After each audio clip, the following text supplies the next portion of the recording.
cómo el cristianismo dividió el Imperio Romano.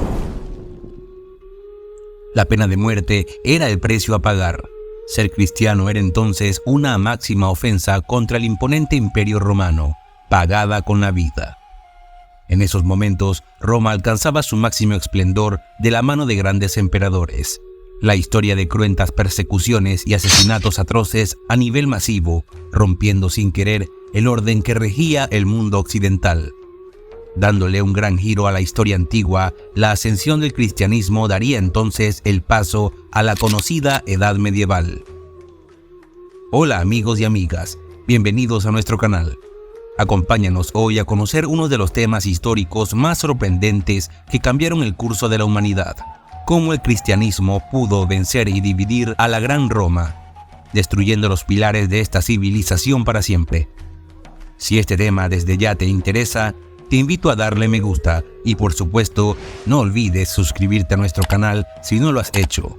También puedes darle clic a la campanita para recibir nuevas notificaciones y no perderte de más historias tan interesantes como estas. Sin más que decir, arranquemos. Desde los inicios de su increíble expansión, en Roma convivían una gran cantidad de cultos. La incorporación de dioses extranjeros o la asimilación de deidades propias romanas se había realizado frecuentemente, y de hecho, muchos dioses que consideramos romanos tenían orígenes etruscos o griegos. En los lugares que habían tenido una fuerte religión propia, como el caso de Egipto, existían dioses como Serapis y en Grecia como el dios Zeus. No obstante, la gran mayoría de estos cultos tenían en común el hecho de ser politeístas, y por lo tanto tenían la capacidad de aceptar la existencia de otros dioses que no fueran propios. Asimilar el cristianismo, en cambio, era todo un desafío, y más aún establecerlo como religión, puesto que reconocían solamente a un único Dios. Por este motivo, durante más de 3 siglos, los cristianos fueron uno de los colectivos más perseguidos del Imperio Romano. El mensaje cristiano tenía terribles implicaciones y hacían tambalear los pilares esenciales de la estabilidad del imperio, como, por ejemplo, el culto a los emperadores, su sistema político y económico, el cual dependía mayormente de la guerra y de la desigualdad entre las clases sociales. Parecía un culto fácil de extinguir en aquella época, alrededor del siglo I después de Cristo, donde el alcance del imperio era prácticamente la totalidad de la Europa actual, parte de Asia y África. Su expansión era abrumadora y estaba en su mayor auge. Sin embargo, las grandes dimensiones de dicho imperio era también su punto débil, pues lo hacía difícil de gobernar. Después de la destrucción del Templo de Jerusalén en el año 70 por los romanos, comenzaron 2 importantes procesos: la progresiva separación del cristianismo primitivo en diferentes ramas, pero también y por sobre todo, la rápida propagación del cristianismo. A los seguidores de Jesús se les dio por primera vez el nombre de cristianos en Antioquía, sitio en el que por la predicación de varios discípulos hubo muchísimos nuevos adeptos. La doctrina católica afirma que Jesús fundó una comunidad cristiana jerárquicamente organizada, dirigida por los apóstoles y sus primeros seguidores. El texto más antiguo que se conserva en el cual se usa el término de la Iglesia Católica fue una carta escrita poco después del año 100 por Ignacio de Antioquía, quien fuese después arrojado trágicamente a los leones en un gran evento público en el Coliseo romano, a mano del entonces emperador de Roma, Trajano. En dicho evento se pretendía demostrar el gran poder del imperio y asustar a los cristianos. Sin embargo, cuando Ignacio estuvo en la arena, los leones, antes de devorarlo, se echaron delante de él. Los romanos temblaron. Un milagro lo había convertido en mártir. El Dios cristiano había hablado a través de aquella conmovedora escena que pasaría para siempre a la historia. Los cristianos se habían vuelto temibles adversarios, puesto que su inmensa fe mantenía su espíritu inquebrantable ante la muerte. Estaban dispuestos a ser mártires por sus propias creencias, desafiantes ante las amenazas de los romanos. Alrededor del año 300, ya el Imperio Romano se encontraba desestabilizado por cantidad de factores e intereses políticos. Diferentes personajes se disputaban el poder de Roma. donde la corrupción empezaba a evidenciarse por todos lados debido a la ingobernabilidad de sus territorios y sus diferentes choques de creencias. El imperio era demasiado grande y diverso, y los romanos empezaron a fracturarse. Entre el año 303 y 311, el emperador Diocleciano, en un intento de unificar Roma, hizo las mayores masacres y persecuciones de cristianos de toda la historia, con quemas de iglesias y ejecuciones por doquier. Sin embargo, este intento de neutralizarlos logró nuevamente el efecto contrario, pues el cristianismo comenzó a ejercer cada vez más y más presión.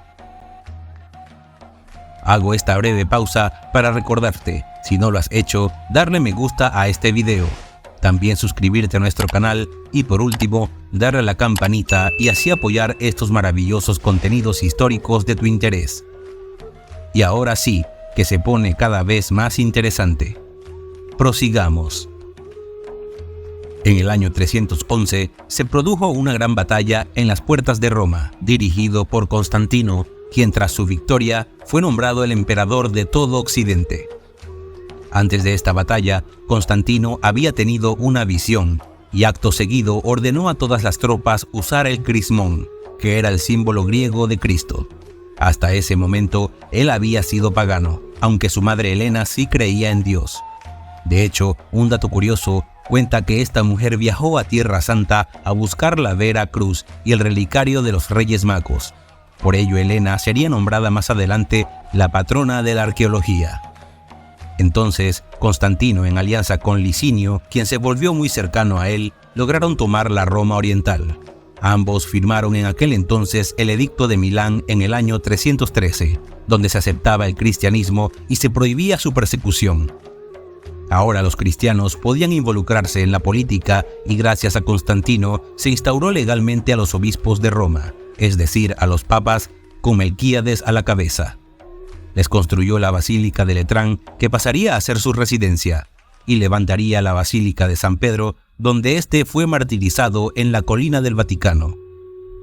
Entre Licinio y Constantino se habían repartido el vasto imperio romano para gobernarlo.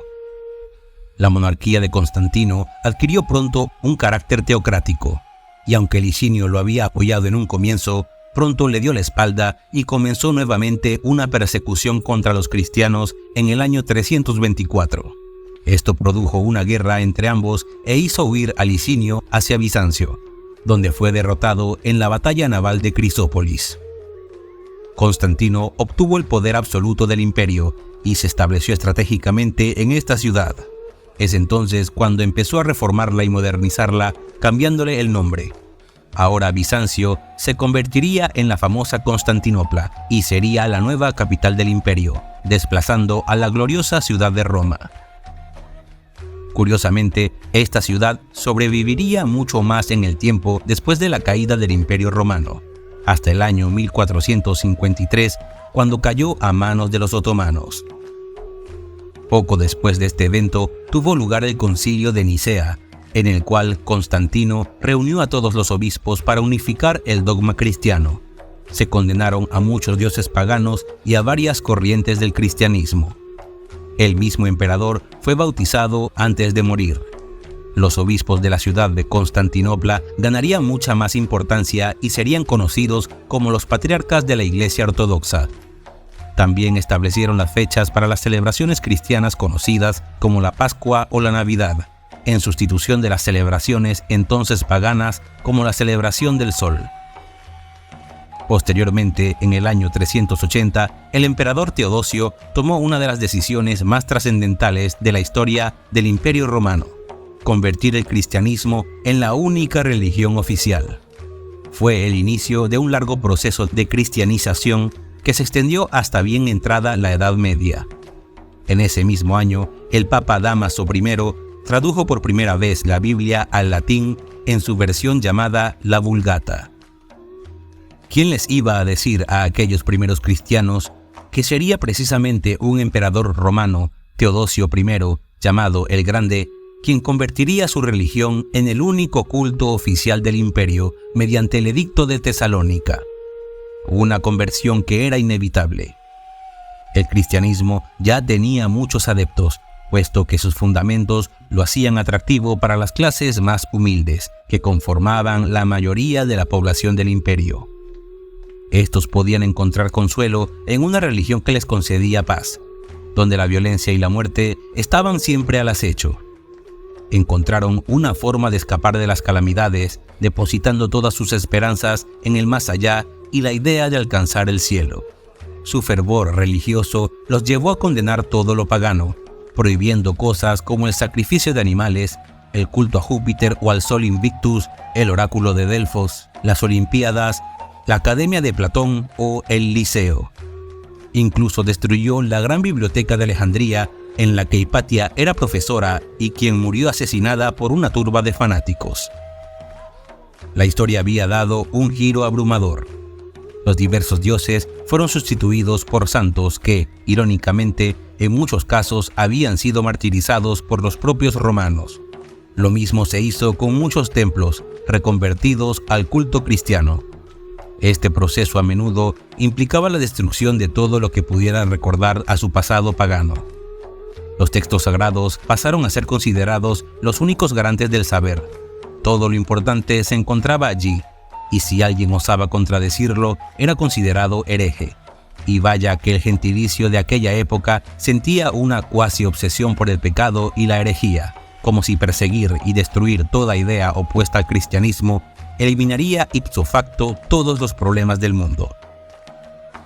Finalmente, Odoacro, el rey de los Érulos, derrocó al último emperador de Roma, Rómulo Augusto, el 4 de septiembre del 476.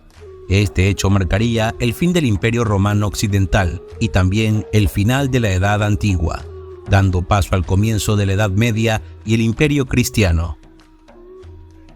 Si este tema te ha parecido tan interesante como a mí, no dejes de darle me gusta. También recuerda suscribirte a nuestro canal y darle a la campanita. Si tienes alguna pregunta, si te interesa profundizar en algunos de estos temas o si simplemente quieres compartir algunas ideas, puedes escribirlo en la caja de comentarios y trataremos de responderte lo más pronto posible. Sin más que decir, concluimos este intrigante capítulo de la historia. Y ahora, nos despedimos.